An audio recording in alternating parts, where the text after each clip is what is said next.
Só alguns, irmãos. Estão prontos para ouvir a palavra de Deus? Amém. E quantos trouxeram as suas Bíblias? Para a casa do Senhor devemos trazer a nossa Bíblia. Pastor, eu leio no meu smartphone a palavra de Deus. É possível, porém, irmãos, é necessário virmos na casa de Deus com nossa Bíblia, com a palavra de Deus. É dever do cristão saber manusear as Escrituras. O dever do cristão saber aonde se encontram os livros da Bíblia.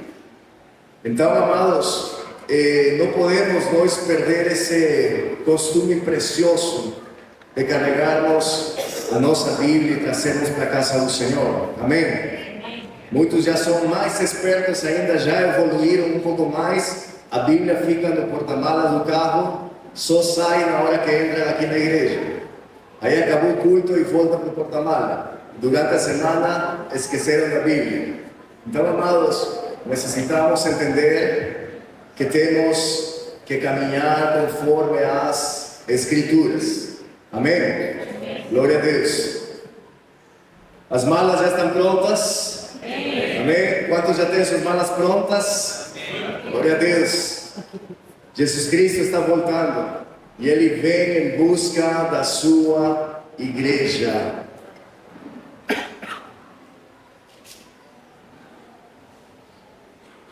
O Senhor me deu uma mensagem, quero compartilhar com vocês.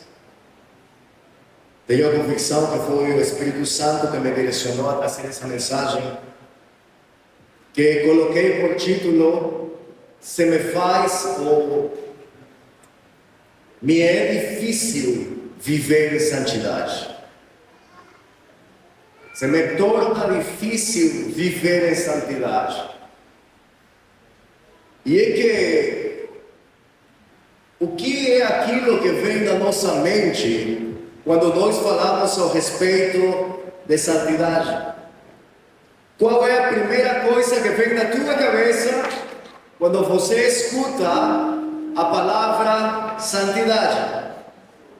Talvez para alguns o primeiro que vem à mente é uma mulher com a saia até os tornozelos, os cabelos até debaixo da cintura, com uma cara fechada, rude, brava, e uma Bíblia extremamente grande debaixo do braço.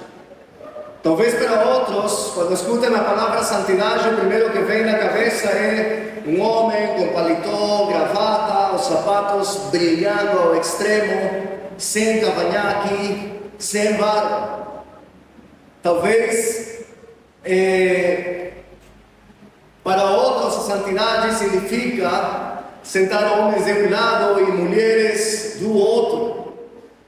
Talvez seja isso que vem na nossa cabeça quando escutamos falar ao respeito de santidade.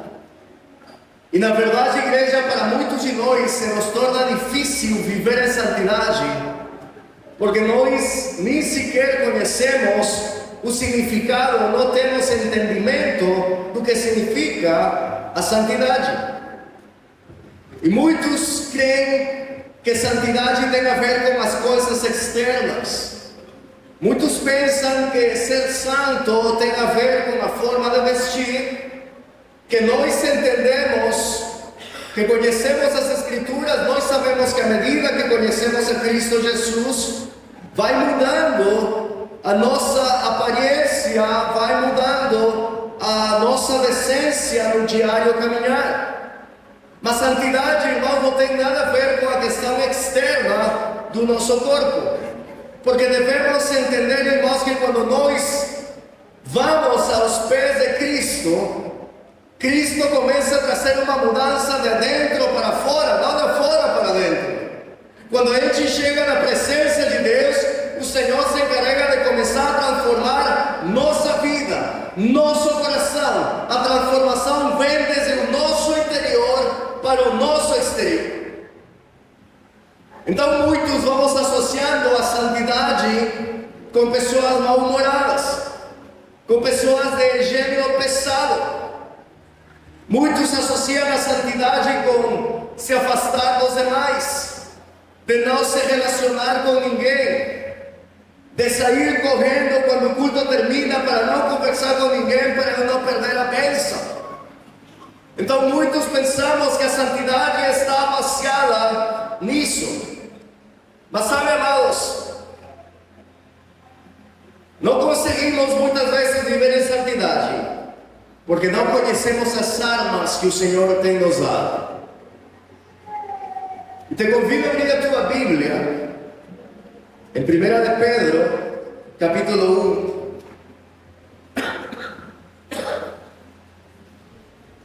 1. 1 de Pedro,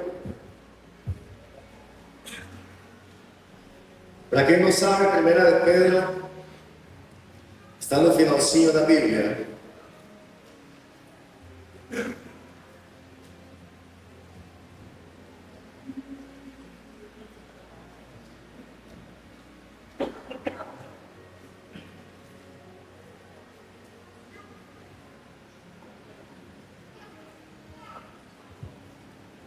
A palavra do Senhor diz assim no versículo 13: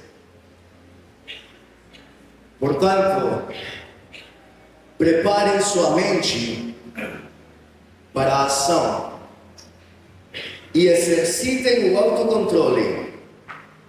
Depositem toda a sua esperança na graça que receberão quando Jesus Cristo for revelado. Sejam filhos obedientes. Não voltem ao seu antigo modo de viver, quando satisfaziam os próprios desejos e viviam na ignorância. Agora, porém, sejam santos em tudo que fizerem, como é santo aquele que os chamou. Pois as Escrituras dizem: sejam santos, porque eu sou santo.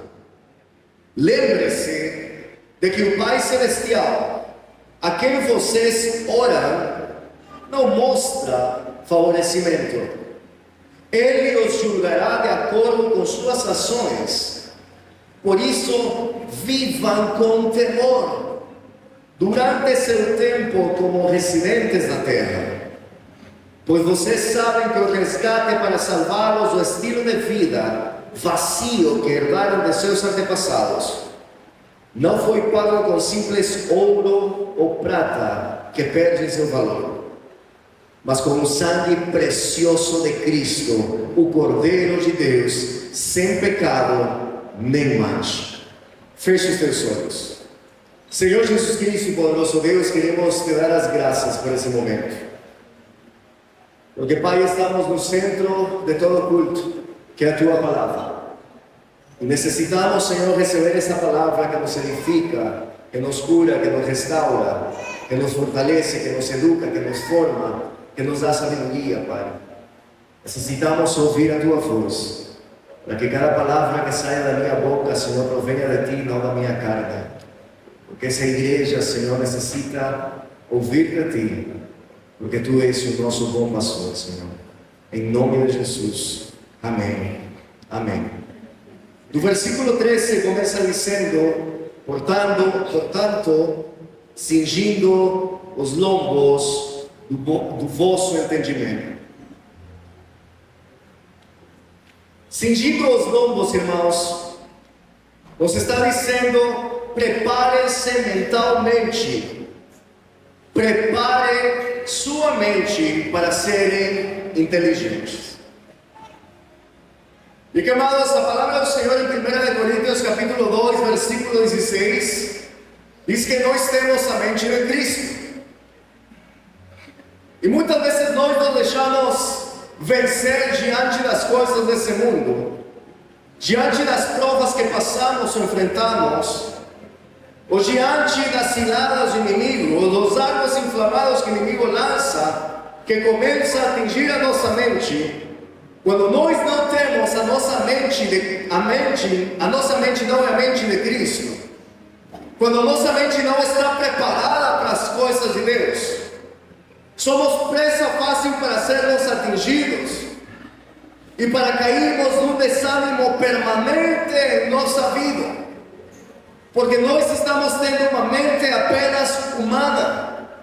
E todos aqui sabemos que a nossa mente humana é limitada.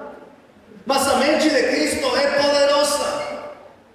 A palavra do Senhor nos está dizendo aqui, através de Pedro, devemos cingir os lombos do vosso entendimento. E quando eu leio essa passagem, eu começo a entender que a nossa santidade começa na nossa mente. A santidade do cristão começa na nossa mente. Falava no início que para muitos cristãos ser santo significa se vestir conforme algumas características do nosso corpo. Mas o Senhor sabe que isso apenas é um disfarce religioso. Porque o Senhor conhece o mais íntimo do nosso coração e dos nossos pensamentos. E Deus sabe que nós maquinamos na nossa mente as coisas erradas. Por isso Pedro nos está dizendo: cuida a tua mente, cinge a tua mente, coloca um cinto na tua mente, protege a tua mente, para que você possa ter a mente de Cristo. Pastor, muito lindo o que você está falando ali, mas como eu cuido da minha mente? Com algo que chama-se Palavra de Deus. E isso é algo que todos os domingos, e provavelmente você deve estar cansado do que o pastor dessa igreja diga para você: estás lendo a Bíblia, estás meditando nas Escrituras, estás fazendo devocional, estás tendo um tempo com Deus. Provavelmente para muitos isso se torna cansativo. Mas amados, não existe outra forma, não existe outro meio, não existe outro caminho no qual você e eu tenhamos a mente de Jesus Cristo. Não existe outra forma. Amados, o inimigo nos ataca nos pensamentos, que depois se tornam ideias. E depois as nossas ideias se transformam em fortalezas que depois é difícil sairmos delas. Então o ataque que o inimigo vai ter vai ser diretamente a nossa mente. Por isso nós não podemos dar lugar ao inimigo na mente. Estávamos meditando ontem à noite quando nos reuníamos com os homens sobre uma passagem que está em Romanos 13.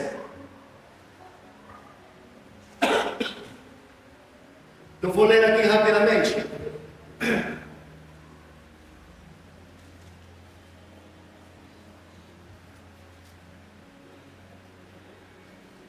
Que diz assim no versículo 11: tudo isso é ainda mais urgente porque vocês sabem como é tarde. O tempo está se esgotando. Despertem, pois nossa salvação está mais próxima agora do que quando cremos no início. A noite está quase acabando e logo vem o dia. Portanto, deixem de lado as obras das trevas como se fossem roupas sujas e vistam a armadura da luz. Uma vez que pertencemos ao dia, vivamos com decência, à vista de todos. Não participem das festanças regradas, de bebedeiras, de promiscuidade sexual e de práticas imorais, e não se envolvam em brigas nem invejas. Em vez disso, revistam-se do Senhor Jesus Cristo e não fiquem imaginando formas de satisfazer os seus desejos pecaminosos. Paulo não está falando, o autor aqui aos Romanos, Paulo não está falando para pessoas mundanas, para pessoas que não conhecem as coisas de Deus. Está falando para cristãos, está falando para quem conhece as coisas do Senhor. E nos tempos de hoje não é diferente na igreja cristã, porque infelizmente muitos que nós chamamos cristãos ainda estamos mantendo velhas práticas em nossa vida, de orgias, promiscuidade sexual, adultério, pornografia, masturbação, mentira, brigas, contendas, dissensões, rancor, ódio, perdão. Tudo isso encontramos não lá fora apenas, encontramos dentro da igreja. Por isso que Paulo está nos dizendo, em vez de todas essas coisas, reviste-te do Senhor Jesus Cristo. Que a tua mente seja a mente de Cristo.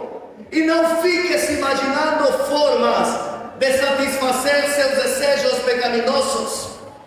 Sabe por quê? Porque ninguém acorda numa bela manhã dizendo, hoje eu vou pecar. Nós começamos a maquinar, começamos a planejar, começamos a pensar, começamos a traçar caminhos, começamos a marcar datas em nossa mente, para que o dia certo a gente caia no pecado, porque damos lugar a que o diabo comece a tomar conta dos nossos pensamentos. Mas aquele que tem a mente de Cristo, eu disse aquele que tem a mente de Cristo, quando chega um pensamento que imediatamente o Espírito Santo identifica em tua vida, que é um pensamento do inimigo, um pensamento contrário à palavra do Senhor, imediatamente você repreende, imediatamente você bloqueia a tua mente, imediatamente você fecha todas as portas para que o inimigo não tome controle dos teus pensamentos. Mas isso é aquele que está cheio da presença do Senhor. Por isso, amados, devemos guardar a nossa mente. Porque de que me serve, irmãos, carregar uma Bíblia debaixo do braço? De que me serve estar todo domingo sentado na igreja? De que me serve, irmãos, usar as melhores roupas que eu tenho guardadas na minha casa? De que me serve estar sentado numa cadeira, se a minha mente ainda está sendo dominada pelo inimigo? Se na minha mente o Senhor ainda não tomou o controle dos meus pensamentos. Semana passada eu falava aqui que nós, quando chegamos aos pés de Cristo e recebemos ao Senhor como Salvador das nossas vidas, nós fazemos uma oração que diz: Senhor, eu te recebo como Senhor e Salvador da minha vida. Mas na verdade nós queremos um Salvador, mas não o Senhor. Somente nos focamos naquele que pode salvar a minha alma, mas não queremos saber daquele que tem que ser Senhor da minha vida. E em primeiro lugar nós devemos deixar que o Senhor Jesus Cristo seja o meu Senhor. Porque quando Ele é o meu Senhor, Ele é o dono das minhas vontades. E eu começo a cumprir a vontade do meu Senhor. Está me entendendo até ali?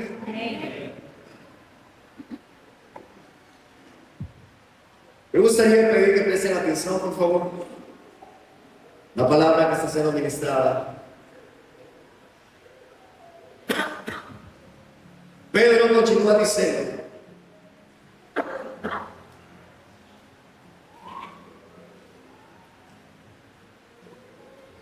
no versículo 13,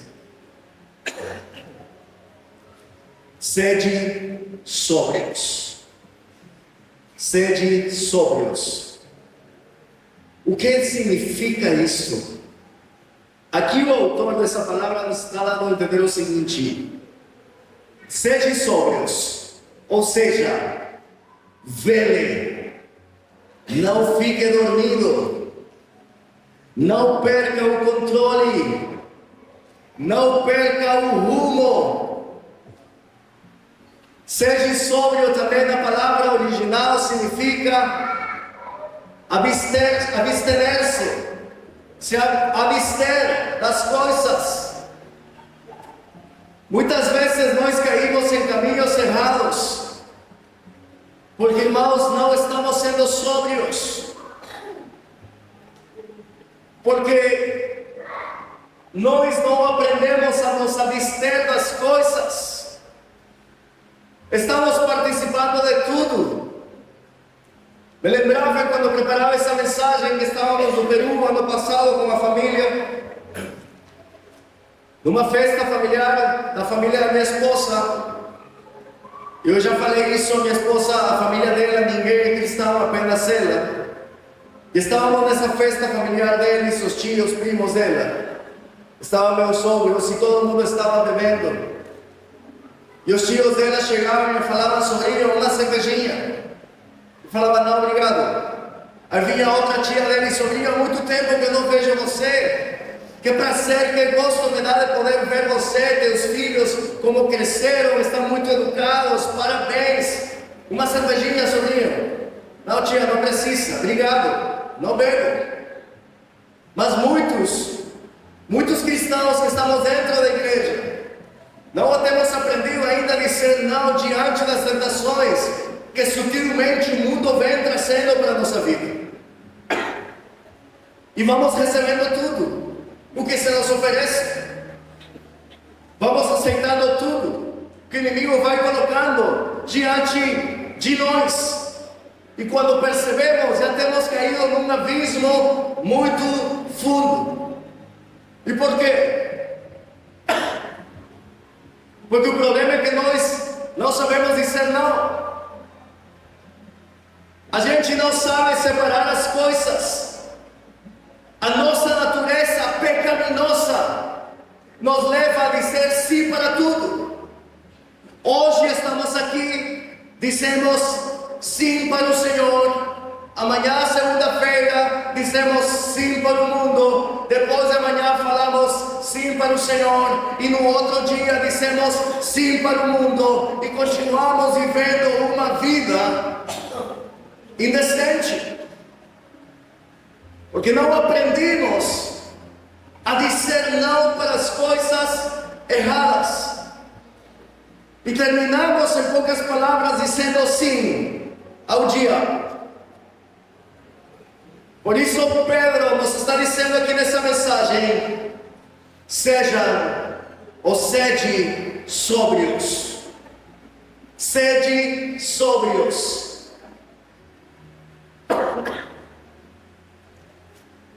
Depois continua dizendo: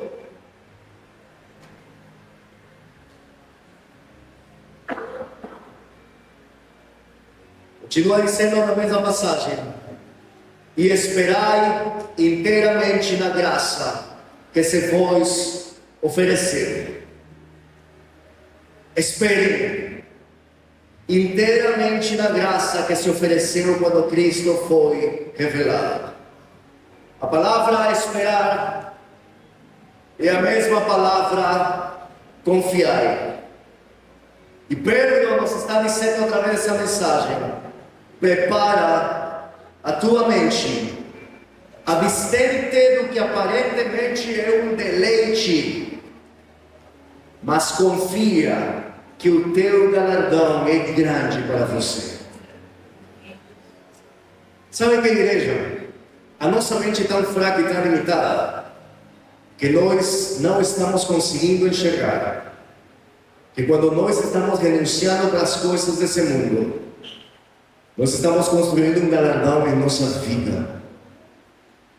O problema é que nós apenas estamos vendo no que é natural, no que é humano, no que é efímero.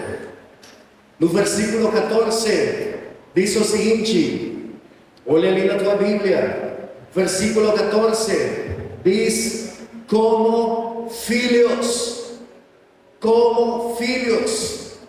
Amados, eu não posso viver em santidade se eu não sou filho de Deus. Eu não posso dizer para uma pessoa que não nasceu de novo, viver em santidade, porque esta pessoa não vai entender nada, esta pessoa não vai conhecer nada. Eu quero te dizer, igreja, se nós não temos o DNA do nosso Pai, nós não podemos ser santos. Então aqui a palavra do Senhor nos diz que devemos ser como filhos. E quem verdadeiramente é filho de Deus se torna santo. A Bíblia, a palavra do Senhor, nos conduz a que devemos levar uma vida em santificação. Mas não apenas devemos ser filhos. A palavra de Deus diz que devemos ser filhos obedientes. Amém? Filhos obedientes. E o filho obediente é aquele que escuta aquilo que o pai está falando e pratica aquilo. Não sei se acontece com vocês, mas muitas vezes quando eu tenho mandado os meus filhos, vai tirar o lixo, já vou. Desliga a TV, daqui a pouco. Vai lavar a louça, tá bom. Aí você insiste, já tirou o lixo, esqueci. E a louça lavou? Ainda não. Aí você espera, passa umas 3 horas. E os filhos já conhecem os pais, vão nos medindo, vão nos provocando, vão nos levando no limite, até que nós perdemos os estribos. E temos que levantar a voz para eles obedecerem. Quantos pais gostam disso? Tem algum pai que gosta disso? Que o teu filho te desobedeça? Ou tem uma pessoa que gosta disso? Então, irmãos, mesma coisa, nós somos com Deus. O Senhor, através da sua palavra, te está dizendo: ei, perdoa o teu irmão. E você diz: não, foi ele que me fez mal, por que eu vou estar perdoando? O Senhor te diz: se suportem uns aos outros. Não, vou sair da igreja. O Senhor te diz: ama o teu próximo como a ti mesmo. Não, enquanto eu esteja bem, que me importa o resto. O Senhor te diz: se submeta à sua liderança. E tu diz: não, ninguém vai mandar para mim. O Senhor diz: cuide e valoriza a tua esposa, assim como Cristo se entregou à igreja. O marido não está nem aí para a mulher. O Senhor diz que a mulher tem que ser submissa ao marido, e a mulher diz: ainda está por nascer o homem que vai mandar em mim.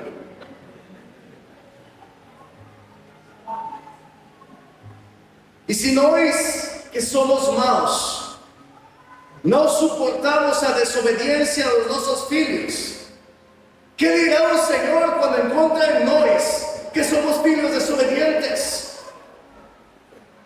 Que em Romanos, através da carta aos Romanos, o Senhor te diz: aparta-te da promiscuidade, aparta-te das coisas pecaminosas, aparta-te das orgias, afaste-se das mentiras, afaste-se das más companhias, afaste-se das velhas práticas, enquanto tu estás aqui ouvindo uma palavra e amanhã continuas mentindo, enquanto depois estás ouvindo a mensagem e depois continuas na perversão sexual, enquanto tu estás lendo as escrituras e continuas odiando teu irmão. Como pretendemos viver em santidade? Como pretendemos nos tornar filhos obedientes se nós fazemos tudo o que está contrário às escrituras? Mas chegamos aqui e dissemos: Senhor, eu te amo. Chegamos aqui e cantamos desesperadamente. Chegamos aqui e a nossa língua é fofoqueira em extremo. Chegamos aqui e vivemos em dissensões. Eu quero te dizer algo, igreja: é impossível ser santo enquanto sejamos desobedientes. E por se você tem esquecido, há uma passagem que diz: sem santidade ninguém verá a Deus. Então, se você está preparando as malas para ter um encontro com o noivo, se você almeja ter uma vida eterna com Cristo, mas estás desobedecendo, eu já vou te cantar a pedrada, tu não vai ver a Deus. Tu não vai ter um encontro com Deus. Tudo vai ficar apenas um sonho que vai se tornar um pesadelo se você não decide ser um filho obediente.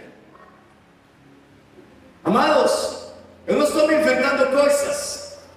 São coisas que nós vivemos no nosso diário, no relacionamento entre irmãos, na nossa convivência de igreja. Acaso não somos nós os que falamos quando alguém chega e decide congregar conosco? Acaso não somos todos nós que falamos, bem-vindo a esta família? Acaso não somos nós que abraçamos os novos membros e dizemos, sejas bem-vindo a esta grande família? E esta grande família está formada por irmãos que se arrancam os cabelos. Essa grande família está formada por filhos desobedientes. Essa grande família está formada por filhos rebeldes. Porque não adianta, irmãos, queremos mostrar uma máscara de santos, de engrossar a voz e dizer, a paz do Senhor, irmão. Que a sangue do Cordeiro que te lava da concupiscência e do pecado seja contigo. E por dentro estamos extremamente podres. Uma vez estava em Goiânia, onde me convidaram a pregar num congresso de uma das maiores igrejas da cidade. E naquele domingo tinha 2 cultos. Eu ia pregar no culto das 5 horas, às 17 horas. E tinha outro culto às 19 horas, que já era outro pregador. Terminei o culto das 17 horas, eu já estava saindo, que tinha que ir a outro compromisso, a outra igreja. E nisso, quando eu estava saindo, estava chegando o pregador do seguinte culto, que é muito famoso ali no Brasil. E quando eu cheguei, me apresentaram ele ia pregar. Ele chegou com um séquito de umas 3 irmãos cuidando dele.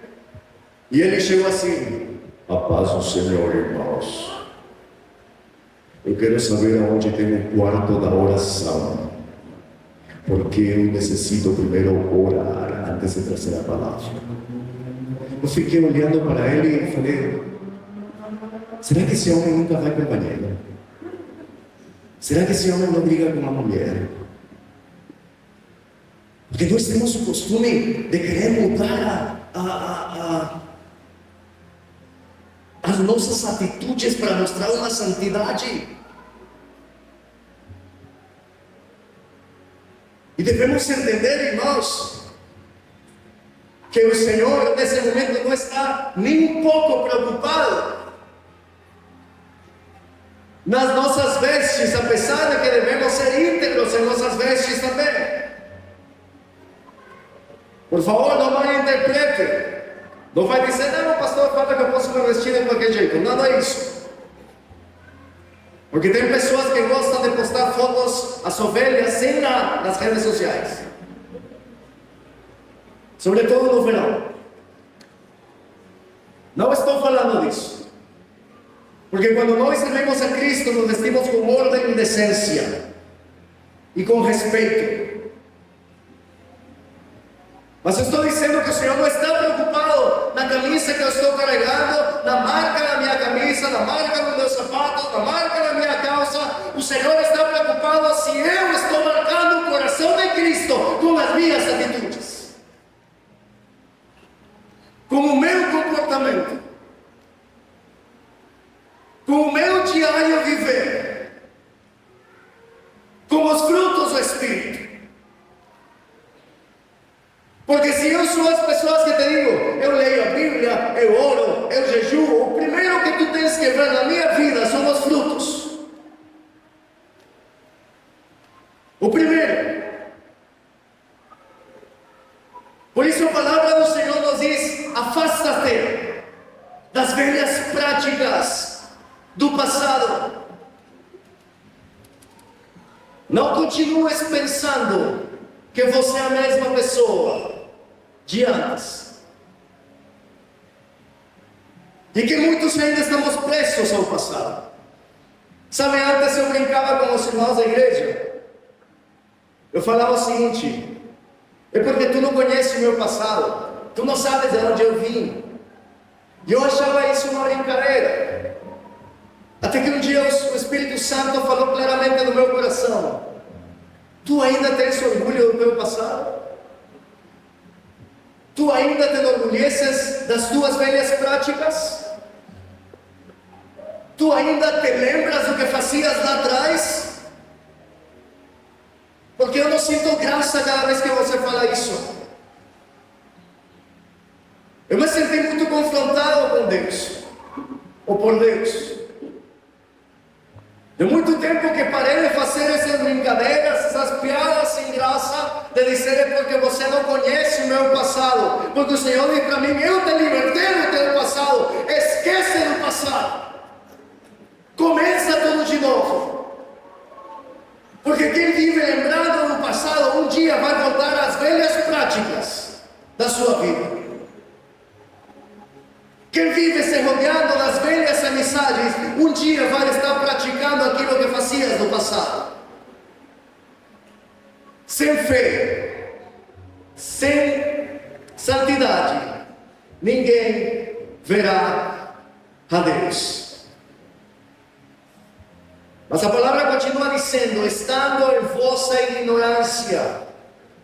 E aqui não está se referindo à ignorância intelectual. Está se referindo à ignorância espiritual, porque o homem natural não consegue entender as coisas de Deus. Mas quando o Espírito Santo, o Espírito de Deus entra em nossas vidas, uma venda cai dos nossos olhos. Quando o Espírito Santo entra em nosso coração, uma venda cai dos nossos olhos. No versículo 15 continua dizendo, preste atenção: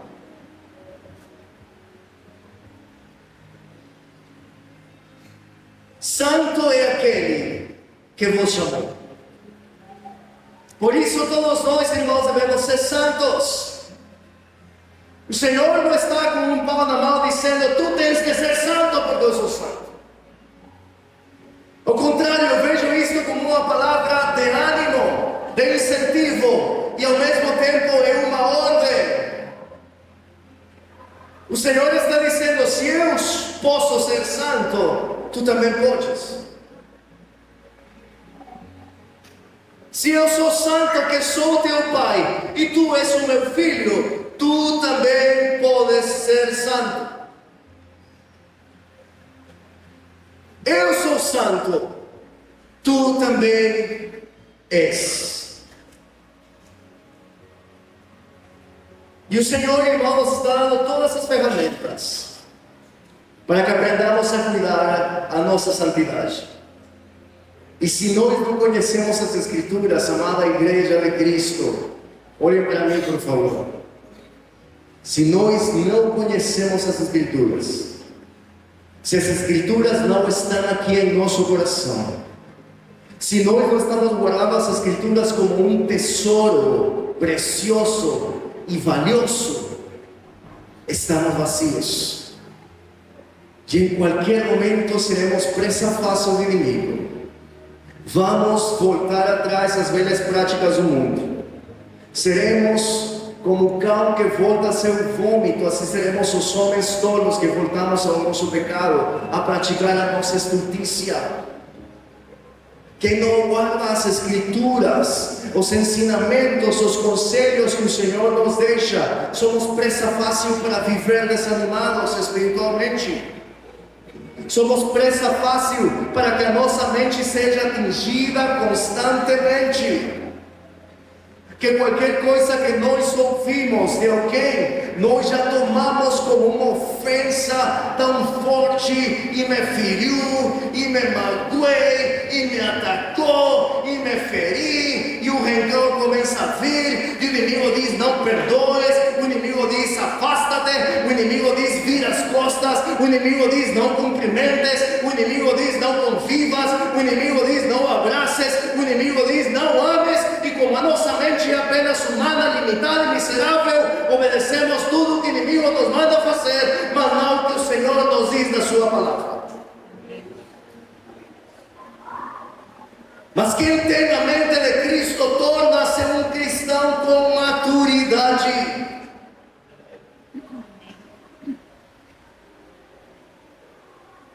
É triste quando muitas vezes nós temos como pastores que corrigir situações com cristãos velhos, com cristãos antigos, conhecedores das Escrituras.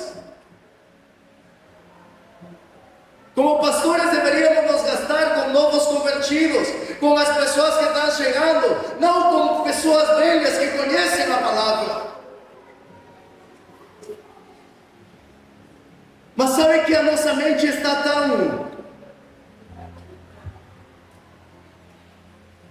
tão petrificada, tão endurecida, estamos tão cegos, que por mais que se nos mostre nas Escrituras o que devemos fazer, não fazemos. Você não deve ser santo porque o irmão que está do teu lado é santo. Você não deve ser santo porque o pastor está mostrando uma santidade no altar. Ou você começa a dizer: o pastor prega muito bem, mas as atitudes dele me tiram do sério, para que eu vou ser santo? A tua santidade não tem que estar medida pela santidade do pastor, pela santidade do irmão, pela santidade da irmã. A tua santidade tem que estar medida pela santidade de Cristo. O teu olhar tem que estar nos olhos de Cristo. Não te compares com as outras pessoas. Teu referente, a tua referência de vida é Cristo.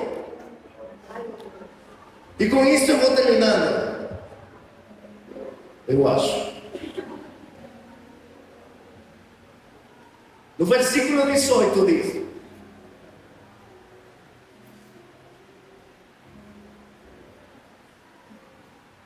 versículo 18. Perdão, vou ler aqui na versão da Bíblia.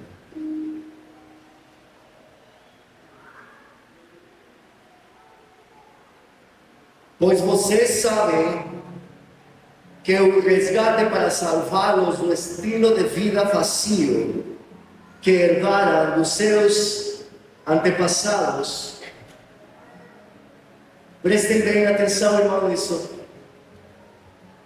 Vocês sabem que o resgate para salvá-los do estilo de vida vazio que herdaram de seus antepassados não foi pago com simples ouro ou prata, que perdem seu valor, mas com o sangue precioso de Cristo. Irmãos, o Senhor nos diz que se queremos levar uma vida santa, devemos lembrar a quem nós pertencemos e com que foi pago o nosso resgate. Aqui a palavra do Senhor está sendo tão clara, que esta é uma arma que nos ajuda intensamente a viver em santidade.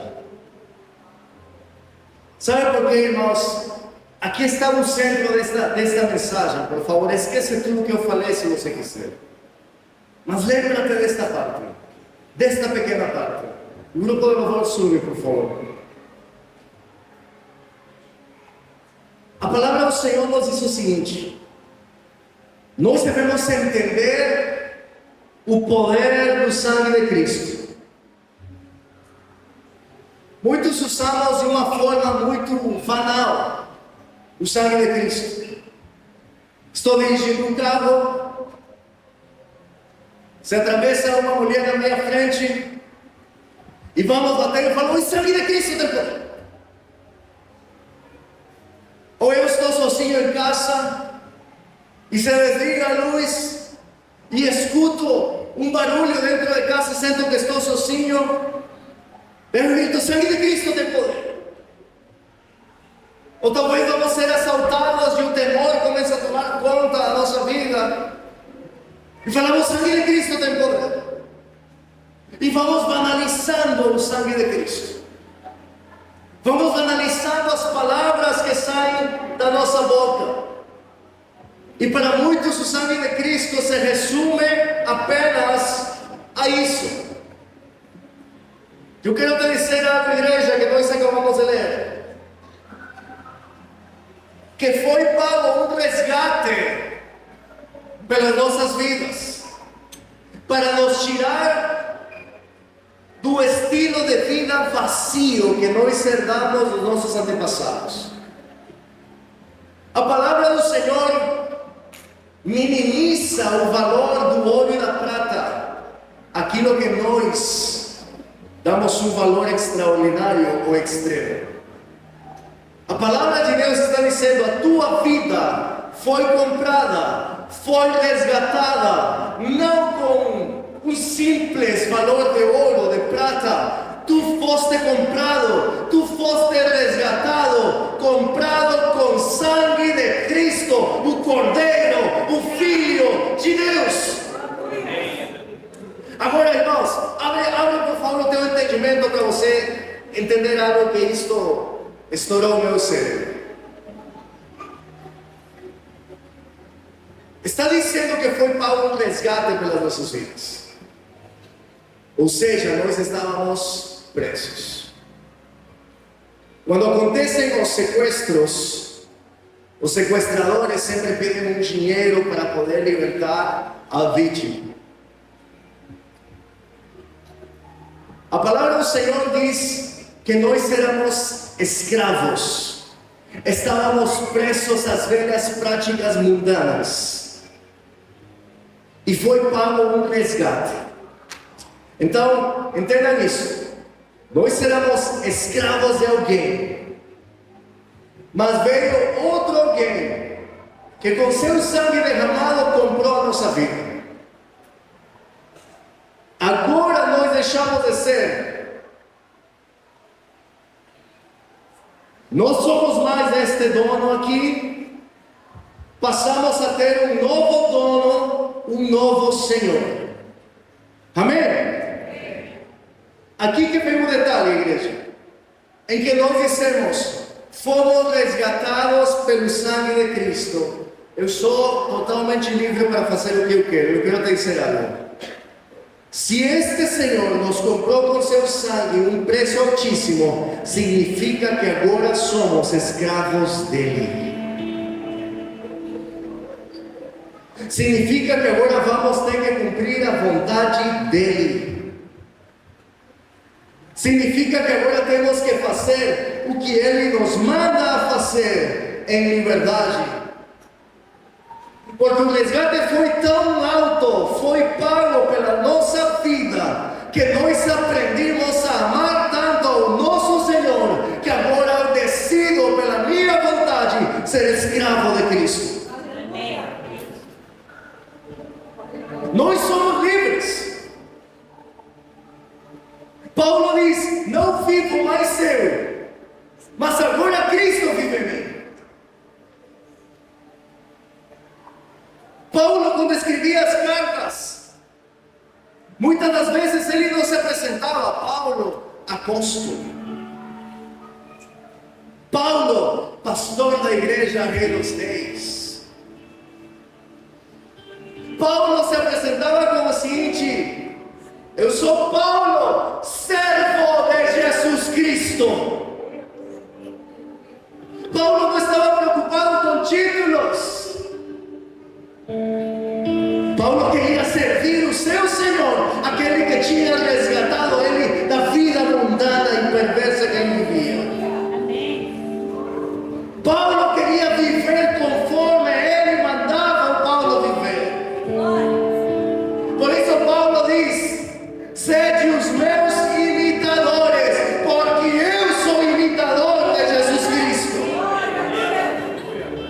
Agora eu te pergunto: a quem você está imitando? Que vida tu estás vivendo? Esses dias estava numa reunião de pastores onde foi quinta-feira de manhã, não lembro, terça-feira de manhã, onde estava ministrando o pastor Luciano Subirá. Ele, quando pegou o microfone, disse o seguinte: quantos estão felizes com Cristo? E todo mundo, amém, glória a Deus. E que se eu faço essa pergunta aqui, provavelmente todo mundo vai dizer mesma coisa. E depois ele diz: e com quantos Cristo está feliz? E eu te pergunto, se Cristo começa a olhar a cada um de nós, um por um, será que Cristo está feliz com a tua vida? Será que Cristo está feliz com a minha vida? Será que Cristo está feliz com a vida do Samuel? Será que Cristo está feliz com a vida da Glória? Será que Cristo está feliz com a vida da Patrícia, do Ney, do João Paulo, do João César, da Silvia, da Josi, da Joyce, do Daniel, da Daniela? Porque é fácil nós dizer: eu estou feliz com Cristo, pois Ele é meu Salvador. E Jesus, quando olha para nós, diz: eu sou teu Salvador, mas você não permite que eu seja teu Senhor, porque tu ainda estás praticando as tuas próprias vontades. Tu ainda queres viver em adultério, em perversão, em fornicação, em mentira, em estafas, em vidas duplas. Tu ainda apenas estás preocupado com os teus negócios mais do que os negócios do meu Pai.